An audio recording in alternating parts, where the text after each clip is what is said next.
मधुबन के बाबा, मधुबन के बाबा मुरली वाले, आपका क्या कहना, आपका क्या कहना। मान अपमान, रूठना, रोना, ये नाजुकता को भी बाप दादा आसुरी स्वभाव बताए हैं।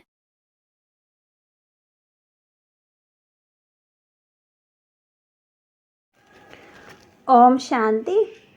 क्रोधी व्यक्ति वास्तव में स्वयं के साथ भी क्रोधित ही रहता है। आज का ये सुविचार है। आज हम इस विचार पर विचार करेंगे। क्रोध को हम त्यागेंगे और क्रोध वाली बातें नहीं करेंगे। 10-20 के महावाक्य। बाणिका मीठे बच्चे, तुम्हें संगम पर सेवा करके गायन लायक बनना है। फिर भविष्य में पुरुषोत्तम बनने से तुम पूजा लायक बन जाएंगे। प्रश्न, कौन सी बीमारी जड़ से समाप्त हो तब बाप के दिल पर चढ़ेंगे। देहाभिमान की बीमारी। इसी देहाभिमान के कारण सभी विकारों ने महारोगी बनाया। ये देहाभिमान समाप्त हो जाए तो तुम बाप के दिल पर चढ़ो। दिल पर चढ़ना है तो विशाल बुद्धि बनो, ज्ञान चिता पर बैठो, रूहानी सेवा में लग जाओ और वाणी चलाने के साथ साथ बाप को अच्छी रीति याद करो। गीत, जाग सजनिया जाग, नवजुग आया के आया। बाबा कहते अब सोने का समय नहीं है, अब जागने का समय है। ओम शांति। मीठे मीठे रूहानी बच्चों ने गीत सुना। रूहानी बाप ने इस साधारण पुराने तन द्वारा मुख से कहा। बाप कहते हैं मुझे पुराने तन में पुरानी राजधानी में आना पड़े। अभी ये रावण की राजधानी है। तन भी पराया, क्योंकि इस शरीर में तो पहले से ही आत्मा है। मैं पराये तन में प्रवेश करता हूँ। अपना तन होता तो उसका नाम पड़ता, हमारा नाम बदलता नहीं है। मुझे फिर भी कहते हैं शिव बाबा। गीत तो बच्चे रोज सुनते हैं। बाबा कहते नवयुग अर्थात नई दुनिया सतयुग आया। अब किसको कहते हैं जागो? आत्मा को, क्योंकि आत्मा घोर अंधेरे में सोई पड़ी है, कुछ भी समझ नहीं है। बाप को ही नहीं जानते। अब बाप जगाने आए हैं। अभी तुम बेहद के बाप को जानते हो। उनसे बेहद का सुख मिलता है नए युग में। सतयुग को नया कहा जाता है, कलयुग को पुराना युग कहेंगे। बाबा कहते विद्वान पंडित आदि कोई भी नहीं जानते। कोई से भी पूछो नया युग फिर पुराना कैसे होता है, तो कोई भी बता ही नहीं सकेंगे। कहेंगे ये तो लाखों वर्ष के बाद है। अभी तुम जानते हो हम नए युग से फिर पुराने युग में कैसे आए, अर्थात स्वर्गवासी से नरकवासी कैसे बने। मनुष्य तो कुछ भी नहीं जानते। जिनकी पूजा करते हैं उनकी बायोग्राफी को भी नहीं जानते। जैसे जगत अम्बा की पूजा करते हैं, अब वह अम्बा कौन है जानते ही नहीं है। बाबा कहते अब वास्तव में माताओं को कहा जाता है अम्बा। अम्बा वास्तव में माताओं को कहा जाता है, परंतु पूजा तो एक की होनी चाहिए। शिव बाबा का भी एक ही अव्यमचरी यादगार है, अम्बा भी एक ही है, परंतु जगत अम्बा को जानते ही नहीं है। यह जगत अम्बा और लक्ष्मी है, जगत की महारानी। तुमको पता है कि जगत अम्बा कौन है और जगत महारानी कौन है? ये बातें कभी कोई जान ना सके। लक्ष्मी को देवी और जगत अम्बा को ब्राह्मणी कहेंगे। ब्राह्मण संगम पर ही होते हैं। इस संगम युग को कोई नहीं जानते। प्रजापिता ब्रह्मा द्वारा नई पुरुषोत्तम सृष्टि रची जाती है। पुरुषोत्तम तुमको वहाँ देखने में आएंगे। बाबा कहते इस समय तुम ब्राह्मण गायन लायक होना, सेवा कर रहे हो, फिर तुम पूजा लायक बनेंगे। ब्रह्मा को इतनी भुजाएं देते हैं, तो अम्बा को भी क्यों नहीं देंगे। माँ कहते उनके भी तो सब बच्चे हैं ना, माँ बाप ही प्रजापिता बनते हैं। बा कहते बच्चों को प्रजापिता नहीं कहेंगे, लक्ष्मी नारायण को कभी सतयुग में जगत पिता जगत माता नहीं कहेंगे। प्रजापिता का नाम बाला है, जगत पिता और जगत माता एक ही है, बाकी है उनके बच्चे।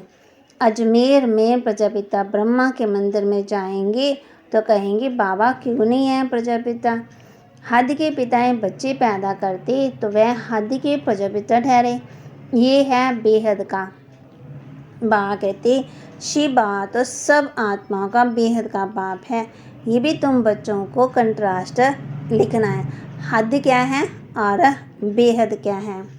जगत अम्बा सरस्वती है एक, नाम कितने रख दिए हैं, दुर्गा काली अम्बा, और बाबा के तुम सब बच्चे हो। बाबा कहते ये रचना है ना, प्रजापिता ब्रह्मा की बेटी है सरस्वती, उनको अम्बा कहते हैं। बाकी हैं बच्चे और बच्चियाँ, वह सब है अडॉप्टेड। इतने सब बच्चे कहाँ से आ सकते हैं, ये सब है मुख वंशावली। मुख से स्त्री को क्रिएट किया तो रचना हो गया, कहते हैं ये मेरी है, मैंने इनसे बच्चे पैदा किए हैं। ये सब है अडॉप्शन, ये है ईश्वरीय। मुख द्वारा रचना, आत्मा तो है ही ना।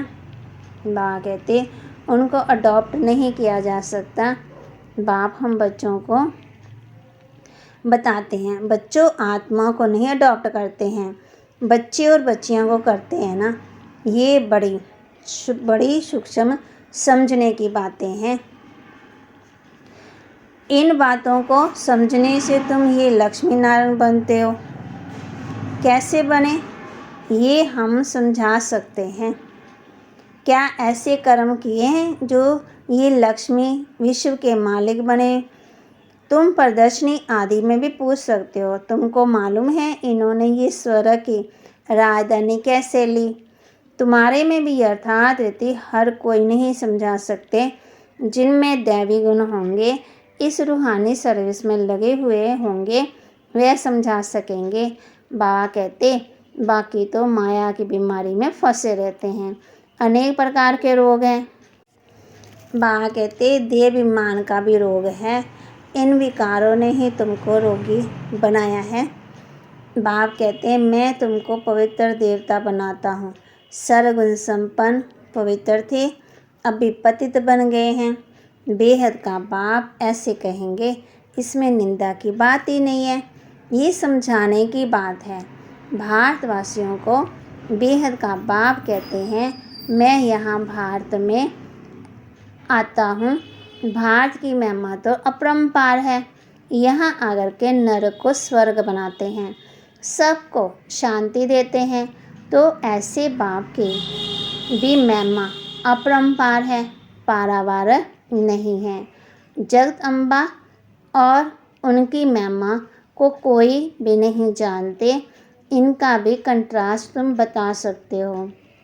बाबा कहते ये जगत अम्बा की बायोग्राफी, ये लक्ष्मी की बायोग्राफी, वही जगत अम्बा फिर लक्ष्मी बनती है। बाबा देखो हम बच्चों को समझा रहे हैं ना, बच्चे अम्बा कौन है लक्ष्मी कौन है। फिर लक्ष्मी 184 जन्मों के बाद अम्बा बने, अम्बा होगी। चित्र भी अलग अलग रखने चाहिए। दिखाते हैं लक्ष्मी को कलश मिला, परंतु लक्ष्मी फिर संगम पर कहाँ से आई, वह तो सतयुग में हुई। ये सब बातें बाप समझाते हैं। बाबा कहते चित्र बनाने के ऊपर जो मुकर्रर है ना, उनको विचार सागर मंथन करना चाहिए, तो फिर समझाना सहज होगा। इतनी विशाल बुद्धि चाहिए तब दिल पर चढ़े। जब बाबा को अच्छी रीति याद करेंगे, ज्ञान चिता पर बैठेंगे, तब दिल पर चढ़ेंगे। ऐसे नहीं कि जो बहुत अच्छी वाणी चलाते हैं वह दिल पर चढ़ते हैं, नहीं। बाप कहते हैं दिल पर अंत में चढ़ेंगे, नंबरवार पुरुषार्थ अनुसार। जब देहाभिमान खत्म हो जाएगा, बाप ने समझाया है ब्रह्म ज्ञानी ब्रह्म में लीन होने की मेहनत करते हैं ना, परंतु कोई ऐसे तो कोई लीन हो ही नहीं सकता है।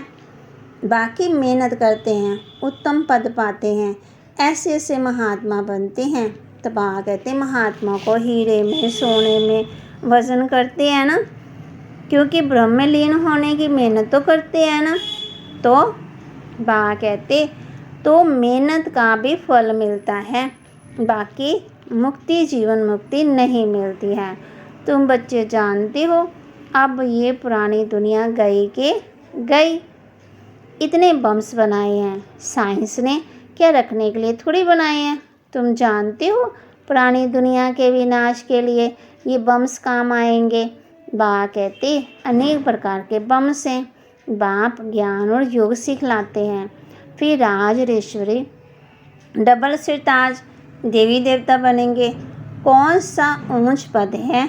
ब्राह्मण है। बा कहते ब्राह्मण चोटी है ऊपर में, चोटी सबसे ऊपर है। अब भी तुम बच्चों को पति से पावन बनाने बाप आए हैं, फिर तुम भी पतित पावनी बनते हो। ये नशा है। हम सबको पावन बनाए राज ऋषि बना रहे हैं। नशा हो तो बहुत खुशी में रहे। अपने दिल से पूछो हम कितनों को आसमान बनाते हैं। प्रजापिता ब्रह्मा और जगत अम्बा दोनों एक जैसे हैं। ब्राह्मणों की रचना रचते हैं। शूद्र से ब्राह्मण बनने की युक्ति बाप ही बतलाते हैं। ये कोई शास्त्रों में नहीं है, ये है गीता का युग। महाभारत लड़ाई भी बरोबर हुई थी। राजयोग एक कोई सिखाया होगा क्या? मनुष्यों की बुद्धि में अर्जुन और श्री कृष्ण है। बा कहते यहाँ तो ढेर पड़ते हैं। बैठे भी देखो कैसे साधारण हो। बच्चे, छोटे बच्चे अल्लाह बे पढ़ते हैं ना। तुम बैठे हो, तुमको भी अल्लाह बे पढ़ा रहे हैं। अल्लाह और बे ये है वर्षा। बाप कहते हैं मुझे याद करो तो तुम विश्व के मालिक बनेंगे। कोई भी आश्रय काम नहीं करना है। बा कहते दैवी गुण भी धारण करने हैं।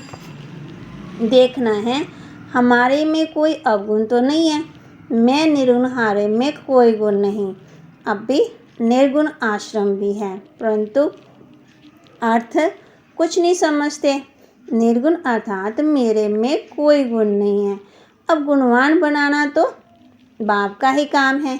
बाप के टाइटल की टोपी फिर अपने ऊपर रख दी। बाप कितनी बातें समझाते हैं, डायरेक्शन भी देते हैं। जगत अम्बा और लक्ष्मी का कंट्रास्ट बनाओ। ब्रह्मा सरस्वती संगम के, लक्ष्मी नारायण है सज्जू के। ये चित्र है समझाने के लिए। सरस्वती ब्रह्मा की बेटी पढ़ते हैं मनुष्य देवता बनने के लिए। अभी तुम ब्राह्मण हो। सतयुगी देवता भी मनुष्य हैं, परंतु उनको देवता कहते हैं। मनुष्य कहने से जैसे उनकी इंसल्ट हो जाती है। बा कहते इसलिए देवी देवता वे भगवान भगवती कह देते हैं। बा कहते अगर राजा रानी को भगवान भगवती कहें तो फिर प्रजा को भी कहना पड़े, इसलिए देवी देवता कहा जाता है। तो मूर्ति का चित्र है। सतयुग में इतने थोड़े मनुष्य, कलयुग में इतने बहुत मनुष्य, वह कैसे समझाएं। इसके लिए गोला भी जरूर चाहिए। प्रदर्शनी में इतने सबको बुलाते हैं। बा कहते जैसे कोई मिनिस्टर है उनको बुलाते निमंत्रण दिया जाता है ना, तो ऐसे ऐसे विचार चलाने पड़े। इसमें बड़ी विशाल बुद्धि चाहिए। जो मिनिस्टर आते हैं उनको कैसे हम समझाएं। बाप का तो रिगार्ड रखना चाहिए ना। हुसैन के घोड़े को कितना सजाते हैं, पटका कितना छोटा होता है, घोड़ा कितना बड़ा होता है, आत्मा भी कितनी छोटी बिंदी है, उनका श्रृंगार कितना बड़ा है। ये अकाल मूर्त का तख्त है। सर्वव्यापी की बात भी गीता से उठाई है। बाप कहते हैं मैं आत्माओं को राजयोग सिखलाता हूँ। फिर सर्वव्यापी कैसे होंगे? बाप टीचर गुरु सर्वव्यापी कैसे होंगे? बाप कहते हैं मैं तो तुम्हारा बाप हूँ, फिर ज्ञान का सागर हूँ। तुमको बेहद की हिस्ट्री ज्योग्राफी समझने से बेहद का राज्य मिल जाएगा। बा कहते दैवी गुण भी धारण करने चाहिए। एकदम क्या किया माया ने, नाक से पकड़ लेती है ना, चलन गंदी हो पड़ती है। फिर लिखते हैं ऐसी ऐसी भूल हो गई। बाबा कहते मैं आया हूँ गोरा बनाने के लिए, और बच्चे क्या बन जाते हैं, काले। यहाँ तो पवित्रता सिखाई जाती है ना। बाबा कहते फिर अगर कोई गिरेंगे तो फिर उसमें बाप क्या कर सकेंगे। घर में कोई बच्चा गंदा हो पड़ता है तो बाप कहते तुम तो ना होते तो अच्छा था। बेहद का बल ड्रामा को जानते हैं, फिर भी कहेंगे ड्रामा तो सही है ना। तुम औरों को शिक्षा देकर, बाबा हम बच्चों को समझा रहे हैं ना। बाबा कहते बेहद का बाप बल ड्रामा को जानते हैं, फिर भी कहेंगे तो सही ना।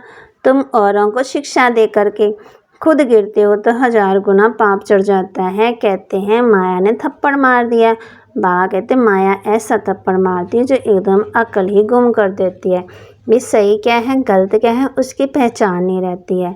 बाबा समझाते रहते हैं आंखें बड़ी धोखेबाज हैं, कभी भी कोई भी कर्म नहीं करना। तूफान तो बहुत आएंगे, क्योंकि युद्ध के मैदान में हो ना, पता भी नहीं पड़ता कि क्या होगा। माया जड़ थप्पड़ लगा देती है। अभी तुम कितने समझदार बनते हो, आत्मा ही समझदार बनती है ना। आत्माएं बेसमझ थी, अब बात समझदार बनाते हैं। बहुत देवीमान में है, समझते ही नहीं कि हम आत्मा हैं। बाप हम आत्मा को पढ़ाते हैं, हम आत्मा इन कानों से सुन रही हैं। अब बाप कहते हैं कोई भी विकार की बात इन कानों से ना सुनो। बाप तुम्हें विश्व का मालिक बनाते हैं। मंजिल बहुत बड़ी है, मौत जब नज़दीक आएगा तो फिर तुमको डर लगेगा। मनुष्यों को मरने के समय भी मित्र संबंधी आदि कहते हैं ना, भगवान को याद करो या अपने गुरु को आदि को याद करो। देहधारी को याद करना सिखलाते हैं, कभी नहीं कहेंगे ना, कहेंगे परमात्मा को याद करो। बाप तो कहते हैं माँ में कम याद करो। ये तो तुम बच्चों की बुद्धि में है, बाप का फरमान है, फरमान करते हैं माँ में कम याद करो। देहधारियों को याद नहीं करना है, माँ बाप भी देहधारी है ना। माँ कहते मैं तो विचित्र हूँ, विदेही हूँ, इसमें बैठ तुमको ज्ञान देता हूँ। तुम अभी ज्ञान और योग सीखते हो। तुम कहते हो ज्ञान सागर पाप द्वारा, हम ज्ञान सीख रहे हैं। राजऋषि बनने के लिए ज्ञान सागर ज्ञान भी सिखलाते, राजयोग भी सिखलाते हैं। अच्छा बाप बच्चों को कह रहे हैं अच्छा मीठे मीठे सिखलते बच्चों प्रति माता पिता बाप दादा का याद प्यार और गुड मॉर्निंग। रूहानी बाप के रूहानी बच्चों को नमस्ते, रूहानी बच्चों की रूहानी बाप दादा को नमस्ते। ओम शांति। धारणा के लिए समझदार बन माया के तूफानों से कभी भी हार नहीं खाना है। आंखें धोखा देती है, इसलिए अपने संभाल करनी है। कोई भी विकारी बातें इन कानों से नहीं सुननी है। अपने दिल से पूछना है कि हम कितनों को आसमान बनाते हैं। मास्टर पतित पावने वंश सबको पावन बनाने की सेवा कर रहे हैं। हमारे में कोई अवगुण तो नहीं है, दैवी गुण कहाँ तक धारण किए हैं। बाबा कहते इन बातों का आज हमने क्या करना है, चेक करना है ना। वरदान दे रहे बाबा हम बच्चों को, सभी को ठिकाना देने वाले रहम दिल बाप के बच्चे रहम दिल भाव। सभी को ठिकाना देने वाले रहम दिल बाप के बच्चे रहम दिल बाप के रहम दिल बच्चे किसी को भी भिखारी के रूप में देखेंगे तो उन्हें रहम आएगा कि इस आत्मा को ठिकाना मिल जाए, इसका भी कल्याण हो जाए। उनके संपर्क में जो भी आएगा उसे बाप का परिचय जरूर देंगे। जैसे कोई घर में आता है तो पहले उसको पानी पूछा जाता है ना, ऐसे ही चला जाए तो बुरा समझते हैं। ऐसे जो भी संपर्क में आता है उसे बाप के परिचय का पानी जरूर पूछो। अर्थात दाता के बच्चे दाता बनकर कुछ न कुछ दो ताकि उसे भी ठिकाना मिल जाए। स्लोगन। यथार्थ वैराग्य वृत्ति का सहज अर्थ है जितना न्यारा उतना प्यारा। यथार्थ वैराग्य वृत्ति का सहज अर्थ है जितना न्यारा उतना प्यारा। ओम शांति। तबा कहते हैं आज हमने किस बात पर ध्यान देना है? बा कहते हैं गुणों को धारण करना है। कहाँ तक गुण धारण किए हैं वो चेक करना है। ओम शांति। सबसे पहले आपको YouTube पे जाकर रूहानी पढ़ाई सर्च करना होगा और फॉर करंट मुरली ओपन करके पूरी मुरली ध्यान से सुनी होगी। फॉर मुरली के बीच में जो प्रश्न पूछे जाएंगे उसके उत्तर आपको डिस्क्रिप्शन बॉक्स में एक ब्लू कलर की लिंक को क्लिक करके एक फॉर्म में देना होगा। तो आप ये वीडियो ध्यान से देखिए कि किस तरह से आपको जवाब देना है।